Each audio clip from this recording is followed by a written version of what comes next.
जो सद्गुरु होते हैं या फिर जो संत होते हैं वो धारणाओं से परे होते हैं, वो मान्यताओं से परे होते हैं। और ऐसा बिल्कुल भी ज़रूरी नहीं है कि सद्गुरुओं के वचनों में या फिर उनकी वाणियों में आपको संस्कृतियों का जिक्र सुनने को मिलेगा या फिर सभ्यताओं का जिक्र सुनने को मिलेगा। क्योंकि जो सद्गुरु होते हैं या फिर जो संत होते हैं वो धारणाओं के साथ जीवन यापन नहीं करते और ना ही मान्यताओं के साथ जीवन यापन करते हैं। तो मानव संस्कृतियों का या फिर सभ्यताओं का जिक्र भी सद्गुरु नहीं करते हैं, क्योंकि जो सद्गुरु होते हैं वो सिर्फ सत्य का प्रतिनिधित्व करते हैं। और एक आम इंसान कई सारी धारणाओं के साथ जीवन यापन करता है, कई सारी मान्यताओं के साथ जीवन यापन करता है, कई सारी सभ्यताओं के साथ या फिर कई सारी संस्कृतियों के साथ जीवन यापन करने की आदत से मजबूर होकर अगर किसी आम इंसान को सद्गुरु के वचन सुनने को मिलते हैं या फिर उनकी वाणियाँ सुनने को मिलती हैं तो फिर वो उच्च स्तरीय साधु संतों के वचनों को समझ ही नहीं पाता है। और अगर वो सद्गुरुओं की वाणी को बौद्धिक बल से समझने की कोशिश भी करता है, जैसा कि मैं बहुत सारे वीडियोज़ में बता चुका हूँ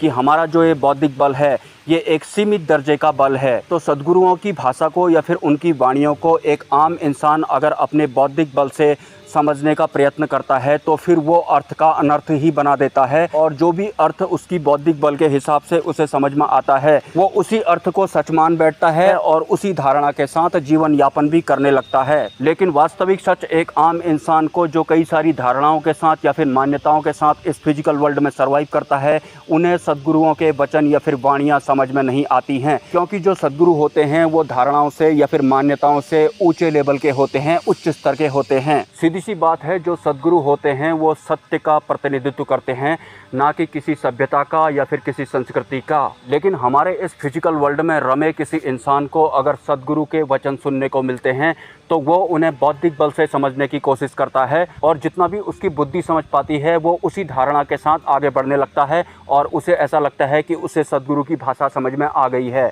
जैसा कि कल मैंने एक वीडियो बनाया था कि अगर आप ध्यान कर रहे हैं और आपको सूक्ष्म जगत की बहुत सारी शक्तियाँ भी दिखाई पड़ रही हैं, ये पूरा ब्रह्मांड ही आपको ध्यान की अवस्था में दिखाई पड़ रहा है, लेकिन ऐसा आपके साथ लगातार हो रहा है, आपको सिर्फ ये शक्तियाँ दिखाई पड़ रही हैं, आपकी ध्यान की अवस्था में आगे को गति नहीं मिल रही है। जैसा कि मैंने वीडियो के शुरुआत में ही कहा था, इस फिजिकल वर्ल्ड में इंसान बहुत सारी धारणाओं के साथ और मान्यताओं के साथ सर्वाइव करता है।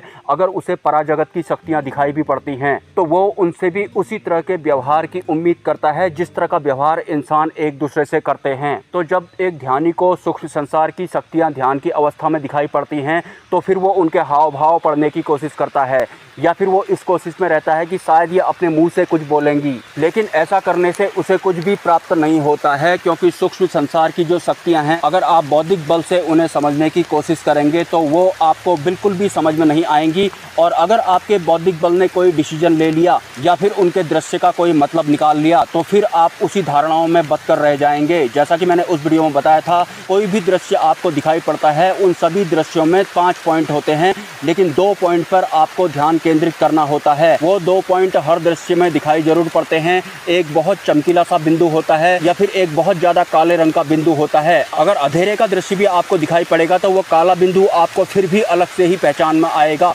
अगर आपको प्रकाश वाला बिंदु दिखाई पड़ता है फिर तो वो आपको दिखाई पड़ेगा। तो उन बिंदुओं पर ध्यान साधना करने वाले साधक को अपना ध्यान टिकाना पड़ता है ताकि वो ध्यान की अगली अवस्था में जा पाए। हालांकि उस वीडियो में मुझे बहुत तरह के कमेंट आए थे कि तू झूठ बोल रहा है या फिर खुद तो तूने ऐसा किया हुआ नहीं है, लेकिन तू खाली ऐसे ही जो तेरे मन में आया वो बताने में लग रहा है। मैं आज आपको क्लियर बता देता हूँ, भले ही मैं सिद्धि मार्ग की बात करूँ या फिर मैं मुक्ति या फिर मोक्ष मार्ग की बात करूँ, सिद्धि मार्ग के विषय में भी अगर मैं कोई चर्चा कर रहा हूँ तो वीडियो देखने वाला सक्षम होना चाहिए उसके मूल अर्थ को समझने के लिए।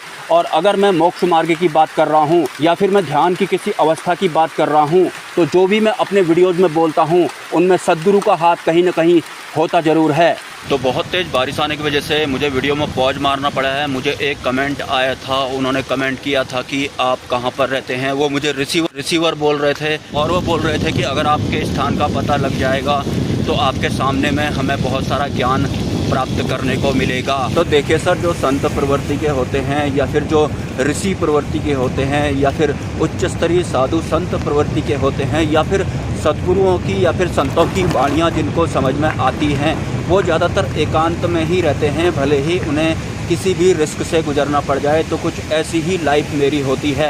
मेरा कोई स्थान फिक्स नहीं होता है, बस जहाँ पर एकांत मिलता है मुझे वहाँ पर ही मेरा स्थान होता है। जैसा कि आपने मुझे बहुत सारे वीडियोस में देखा भी होगा कि मैं अक्सर जंगलों में, पहाड़ों में या फिर नदियों किनारे ही अपने वीडियोस में दिखाई पड़ता हूँ। और एक्चुअल में मुझे तर्क वितर्क करने वाले जन समूह से दूरी बनानी पड़ती है और हर एक साधु संत जो सत मार्ग पर चलता है उसे तर्क वितर्कों के साथ साथ सामाजिक विषयों से भी दूरी बनानी पड़ती है। वो व्यर्थ में अपना समय खराब नहीं करना चाहते हैं। संतों की या फिर सद्गुरुओं की वाणियाँ समझने के लिए एक पर्टिकुलर समझ की जरूरत होती है और इंसान अगर धारणाओं के साथ या फिर मान्यताओं के साथ इस फिजिकल वर्ल्ड में सर्वाइव करते हैं तो फिर वो सद्गुरुओं की या फिर संतों की या फिर उनके शिष्यों की वाणियाँ भी नहीं समझ पाते हैं। और ऐसा नहीं होता कि ध्यान का या फिर सुख संसार का कोई पॉइंट अगर मैं बताने लग रहा हूँ तो एक ही झटके में उसे गति मिल जाएगी। केवल में ध्यान जो होता है वो अवस्थाओं से गुजरने की एक प्रक्रिया ही होती है और कुछ अनुभव या फिर कुछ अनुभूतियाँ तो एक पर्टिकुलर अवस्था में जाने के बाद ही पता लगने लगती हैं या फिर समझ आने लगती हैं।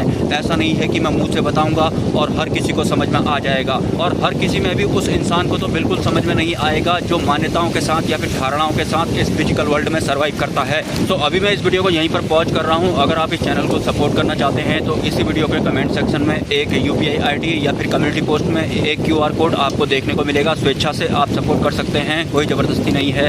मिलते हैं नेक्स्ट वीडियो में। ब्रह्मा विष्णु महेश, जय माँ पराशक्ति।